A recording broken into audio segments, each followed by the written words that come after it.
गुरु प्यारे साथ संगत जी, मैं विनोद जो लंदन इंग्लैंड में रहता हूँ, आपके समक्ष आज पूज्य मनीष साहब जी द्वारा लिखित ग्रंथ डोली हुई संगत का सहारा में से कुछ अंश पेश करने जा रहा हूँ। आज कल से आगे डेरा से महात्मा मनोहर लाल की चिट्ठी आई। तारीख 24 अप्रैल 1948। सतगुरु के लाडले पुत्र मस्ताना बलोचिस्तानी राधा स्वामी, पत्र आपका प्रेम भरा मिला और आपके भाग्य की क्या सराहना हो सकती है। धन धन है आपकी कमाई कि आप जैसे सज्जनों के बदौलत ही ये दुनिया अपने असूल पर कायम है। हजूर महाराज जी को जिस्मानी तौर से हमारे से दूर हैं, परंतु शब्द रूप में हमारे सबके संग हैं। यहाँ पर भी कई एक पुरुषों को हजूर महाराज जी का साक्षात्कार हुआ है। क्योंकि आपका हृदय निर्मल है, इस पर जो नक्श हुआ है वो मुबारक है। आपकी हस्ती लाखों में एक जो सिद्धि को प्राप्त होती नहीं है। अज मनोहर लाल। पहले स्वामी था, रूह ने स्वामी को जपया। जब स्वामी के पास गया तो स्वामी बोला कि तू मेरी राधा है, तूने मुझे आराध्य पाया है और मैं तेरा स्वामी हूँ, तूने मुझे आराध्या। ये एक तरह का नतीजा हुआ।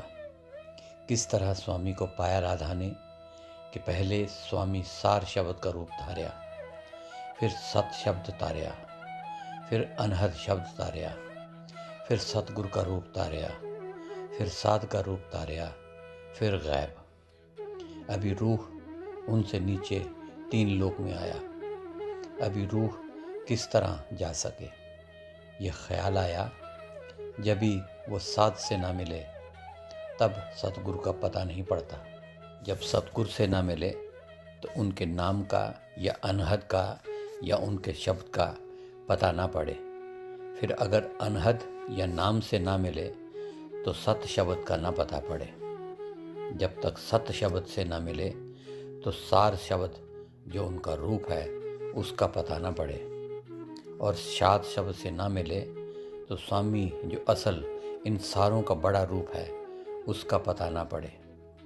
अटल रूप जो सबसे बड़ा है, राधा तब बन सकती है जब उस रूप स्वामी से मिले।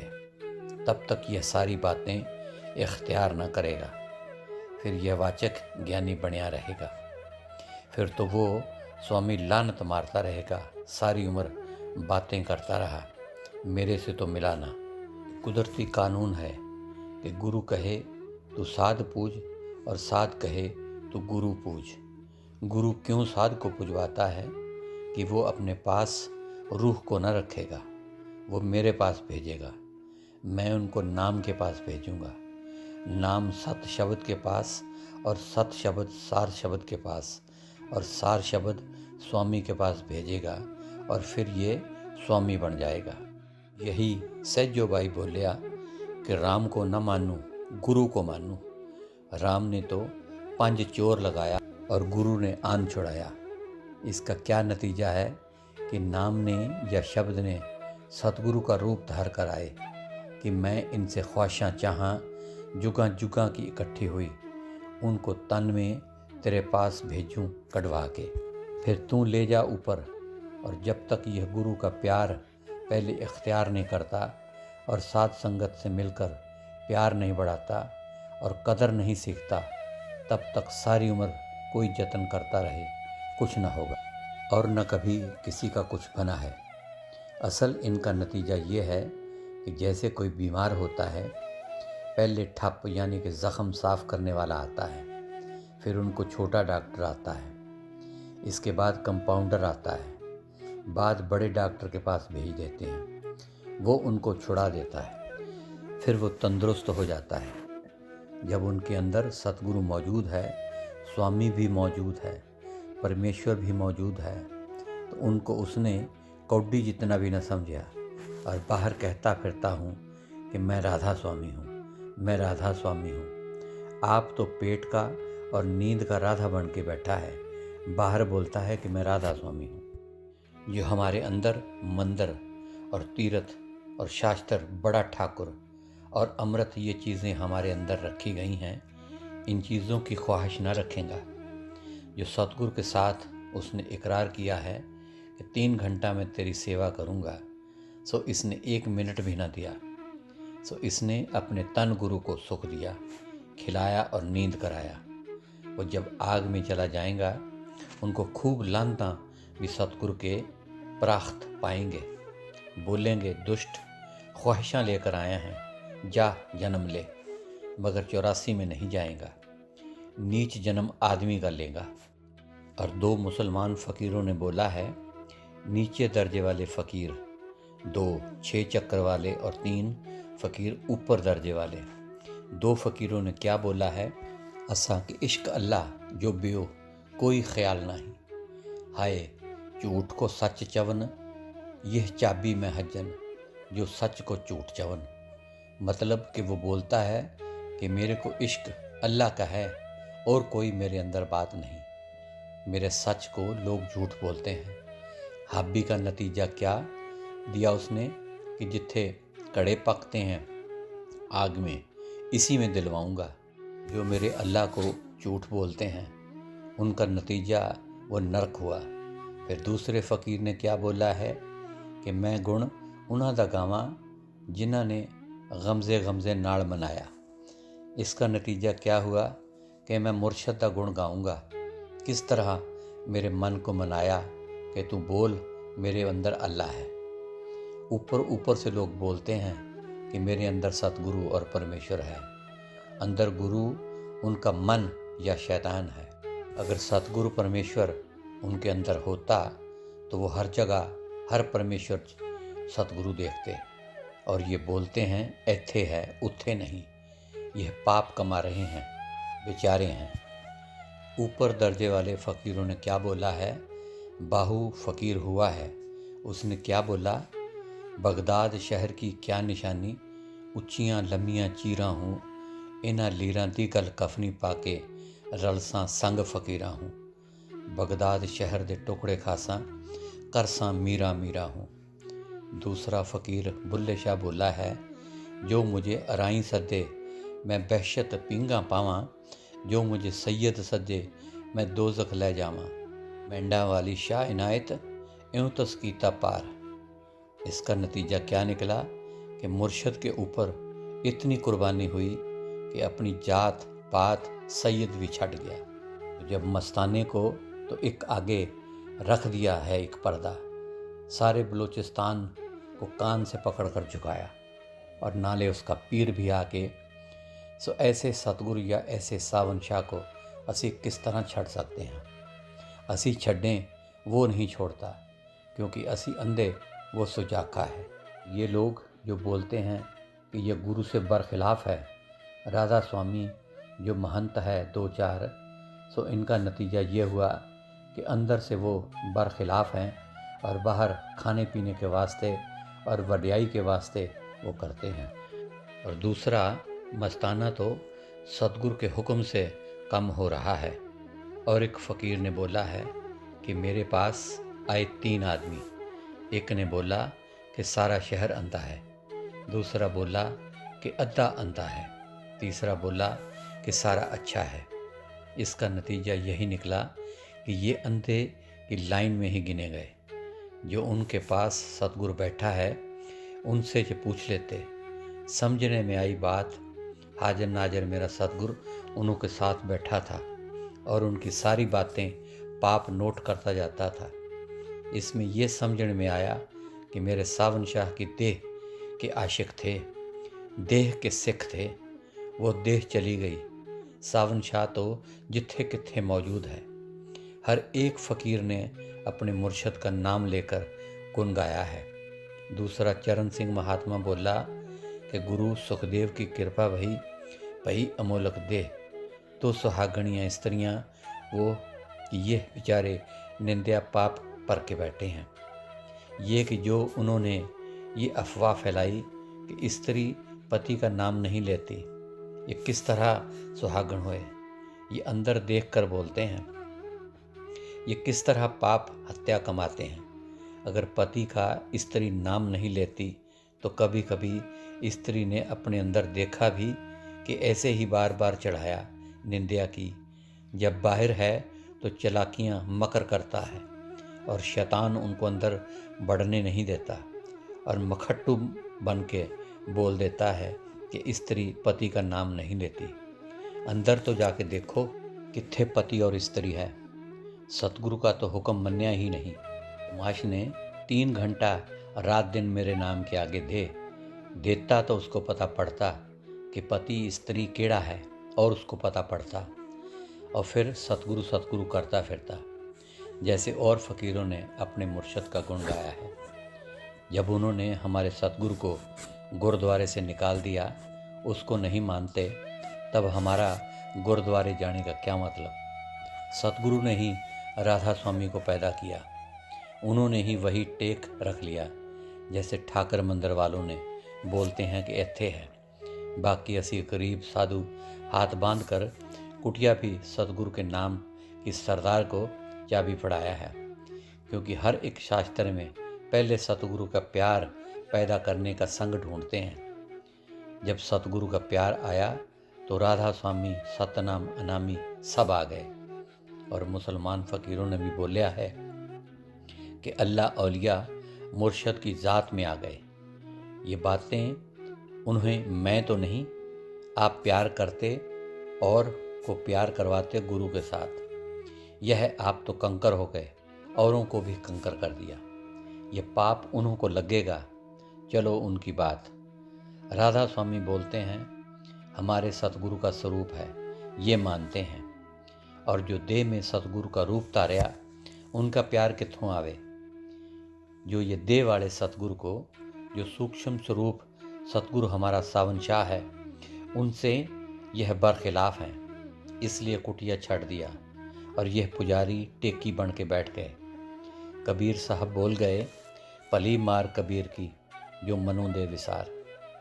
एक शाहूकार का लड़का हुआ, उसने किसी की बुराई किया तो उसकी बुराई सारी दुनिया में मशहूर हो गई, तो उसकी बुराई की हुई ज़ाहिर हो गई दुनिया में। इसी तरह भजन मंडली के ऊपर सतगुरु की रहमत मेहर आती है, तो इस मेहर को सोना करने के वास्ते, भजन मंडली को सोना करने के वास्ते दुनिया उनको बाहर टिंडोरा देती है। जब आके कोई देखेगा अंदर तो हैरान हो जाएगा, इत्थे तो सच ही सच लगा पड़ा है। इस तरह जब मैल उनकी बाहर गई, इसी तरह भजन मंडली की सच्चाई फैलेगी। सो ये निंदक जो हैं, सो ये गुरु हमारा, ये भजन मंडली को रोशन जैसे ने उनका गंध फैलाया, तैसे भजन मंडली का गंध बाहर फैल जाएगा और वो सोहनी हो जाएगी। एक बार करके राधा स्वामी छड़ देना कि सारा दिन राधा स्वामी कहना। जो सतगुरु ने चीज़ दिया उनको कब पकड़ोगे। फिर तो झगड़े बाज और दावागीर बन गया। सो इसी खातर असी गरीब फ़कीर इस बात से टलकर दूर आकर बैठे। जब कार्ड कृपाल सिर ने भेजा तो उनका जवाब असी गुरु के हुक्म से दे दिया। फिर वो जवाब आया, फिर भी असी सरदार को दिखाया कि ये कृपाल सिर ने लिखा है। सो वो हमारे मित्र, हमारे गुरु के कुल, उनकी पूजा करने बैठे हैं थे। हमने सतगुरु को बोलिया कि तेरी कुल की निंदा करते हैं थे, असी इत्थे बैठ जावें। सो उन्होंने तो होर कोई झूठी अफवाहें फैला फैला कर इसके दरवाजे को बंद करने लगे। जब कार्ड आया मक्खन लाल का, करमचंद ने सरदार के पास भेजा क्यों? ये सरदार से लड़ाने के वास्ते और शरारत करने के वास्ते किया। दूसरा कोई लिफाफा आया तो बदोबदी फाड़कर लोगों को सुनाने लगा। क्या ये कोई उनका हक था? जिसको सतगुरु देवे उसकी वड्याई है। ये तो मंग मंग के लोगों से जन्म दिन करते हैं। हमारे इत्थे आके लोग नक वढ़ते हैं। सो ये बोलते हैं कोई नहीं सच्चा सौदा, कोई नहीं तन तन सतगुरु, तुम राधा स्वामी करो। जब उनके वास्ते सतगुरु नहीं तो कित्थों आएगा राधा स्वामी। जब हजूर सरदार बहादुर जगत सिंह महाराज जी ने बोलिया कि सच्चा सौदा सतगुरु के हुक्म से बनया और भजन मंडली को राधा स्वामी लिखता है, उन्होंने न तो सतगुरु को मन्या न हजूर के हुक्म को मन्या। यह मजमून मस्तानी जी द्वारा जनवरी 1950 के लगभग लिखवाया गया था। इस ग्रंथ के चौथे हिस्से में कुछ चिट्ठियां हैं जो इस किताब में दर्ज की गई हैं। तो पहली चिट्ठी संगत के चरण में अर्ज है। ब्यास, तारीख 2 अप्रैल 1949। तन तन सतगुरु के प्यारे महात्मा कमाई वाले सरदार गुरबख्श सिंह जी, तन तन सतगुरु तेरा ही आसरा। हम राजी खुशी ब्यास पहुंच गए थे और यहाँ पर करम नारायण दिल्ली से आए हुए हैं, इसलिए उम्मीद है कि हम दिल्ली होकर ही आपके पास आने की सलाह करेंगे। और सच्चे पातशाह ने आपकी बाबत राजी खुशी का दरियाफ्त किया है। तो मस्ताना जी ने जवाब दिया कि उसने 15 यूम की रुखसत लेकर, यानी कि 15 दिन की छुट्टी लेकर वहाँ पर भजन किया था। अब वो राज़ी खुशी है, इसलिए नहीं आया है क्योंकि उसने 15 यूम वहाँ पर लगा दिए हैं। अभी इंदौर वगैरह जाने का कोई सलाह नहीं है और रामजी दास रोहतक से यहाँ पर आया है। कल दिन सच्चे पातशाह से बेशक नाम दिलवाएं और ओम प्रकाश ब्यास नहीं आया है। मस्ताना बलोचिस्तानी। चिट्ठी नंबर 2। अज डेरा बाबा जयमल सिंह जी ब्यास। तन तन सतगुरु के प्यारे महात्मा कमाई वाला मैनेजर गुरबख्श सिंह जी, तुम्हारी चिट्ठी एक मिली, पढ़ी और हजूर को दिखाई तो हजूर महाराज बड़े खुश हुए। और कोई फिक्र न कर, आपकी जो सेवा है एक भजन में दाखिल है और हम 9 अप्रैल को सुबह 11 बजे गाड़ी से दिल्ली जा रहे हैं। और प्रेम से बूटों को पानी दिलाया करो, मिट्ठू राम नारायण दास से सेवा कराओ और मास्टर जी को दिल्ली भेज दो। चिट्ठी देखते ही दिल्ली में ज़रूर आ जावें। और नेकी राम को दिन को डेरा में रखा करो जब तक हम ना आवें। और बाबा करमचंद को मस्ताना जी की तरफ से हाथ बांधना। नियामत राम की तरफ से सारी भजन मंडली को धन धन सतगुरु तेरा ही आसरा। मस्ताना बलोचिस्तानी। चिट्ठी नंबर 3। दिल्ली 20 नवंबर 1949। तन तन सतगुरु के प्यारे महात्मा मेरे माता पिता मैनेजर साहब, जो तुमने लिखा कि हम खूब तन तन सतगुरु करते हैं, सो तुम अपनी गुरु भक्ति कर रहे हो। इस जैसी अटल भक्ति कोई नहीं। हम बड़े खुश हैं। गुलाराम को बोल दे कि 21 नवंबर 49 को ग्वालियर जा रहे हैं और हमारे पीछे कोई ना आवे। मैं फिर कर सच्चे सौदे तुम्हारे चरणों में आ जाऊंगा और तुमको आगे भी लिखा तैयार करवा 6 रुपये, 6.5 रुपये, 1000 तक 10-15 हज़ार डलवा और असी यूपी से होकर आए। बड़े तूमताम सतगुरु के हुक्म से बहारी लगियाँ। तुमने गोविंद का लिखा कि वो किधर गया है, सो यह गुरु भक्ति है। जो प्रेम से करे तो करवा, वरना पैसों से मजदूर रख कर करवा। और कोई फिक्र न कर, हर वक्त अपना यार सतगुरु याद रख। आपका मस्ताना बलोचिस्तानी। चिट्ठी नंबर 4। अज दिल्ली 22 नवंबर 1949। तन तन सतगुरु के कमाई वाले महात्मा मैनेजर साहब जी, ये सलाह है कि इस इतवार के बाद तुम्हारे चरणों में पहुंच जावेंगे। आप हौसला रखें और सारी भजन मंडली को हौसला देवें। तुम्हारा सावन शाह तुम्हारे पास ही है। असी अपना सावन शाह लाए हैं, तुम्हारा नहीं लाए। और उनका जस कीर्तन करो और उनकी यादगिरी में रात को 2 घंटा दो और 2 घंटा सुबह को दो। वो तुम्हारे सब काम करेगा। लकड़ियों की अगर आपको समझ नहीं पड़ती तो असी जब आएंगे तो करेंगे। ईंटों की बंदोबस्त जल्दी करें ताकि असी आने से काम शुरू कराएं। अगर ये राज सुस्ती करता है तो होर राज लगा देवें ताकि काम जल्दी ख़त्म हो जावे। आपने लिखा कि 15 पोह के बाद हजूर ब्यास से आवेंगे, इसलिए उनके आने से पहले काम ख़त्म हो जावे, सारे डेरे का काम मुकम्मल हो जावे। ये बात याद रखने की है कि असी बोलिया कि 10-12 दिन में काम ख़त्म होगा। अब तो 22 यूम हो गए हैं, यानी कि 22 दिन हो गए हैं। अभी देर ना होवे, एक तो राज और लगा दो ताकि देर ना लगे, और आलसी राज ना लगाना, पैसे बहुत मुश्किल के हैं। भजन मंडली को सतगुरु भजन और सिमरन खूब कराया कर, तुमको इसका इवजाना सतगुरु से ले देंगे। हर एक को हमारा बहुत बहुत हाथ बांधना। मस्ताना गुलाम इतवार के बाद आपके चरणों में आ जाएगा। मस्ताना बलोचिस्तानी, तारीख 22 नवंबर 1949। सो गुरु प्यारी साध संगत जी, आज के लिए इतना ही। कल फिर पूज्य मनीष साहब जी द्वारा लिखित इस ग्रंथ में से आगे के कुछ अंश पेश किए जाएंगे। तब तक के लिए इस नाचीज़ को इजाज़त दीजिए और मेरी तरफ से प्यार भरी धन धन सतगुरु तेरा ही आसरा, हाजिर नाजिर जिंदा राम तेरा ही आसरा कबूल फरमाए।